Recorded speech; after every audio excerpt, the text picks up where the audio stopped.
Buongiorno e ben ritrovati con il TG Flash di New Sicilia, di seguito i titoli più importanti della mattina. È Michele Malachia la vittima dell'incidente mortale avvenuto ieri pomeriggio a Mascalucia, nel Catanese. L'uomo è morto di infarto. Trovate morte in casa a Modica Alta, nel Ragusano, due sorelle anziane. Una delle due avrebbe accusato un malore fatale, l'altra invece, presa dal panico, sarebbe caduta rovinosamente mentre tentava di scendere le scale per chiedere aiuto, perdendo la vita sul colpo.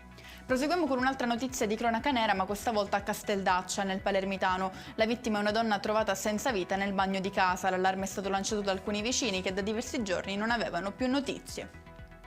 Scoperta una stalla abusiva a Catania, precisamente nel quartiere di San Cristoforo, messi in salvo due pony che probabilmente sarebbero stati prossimi alla macellazione.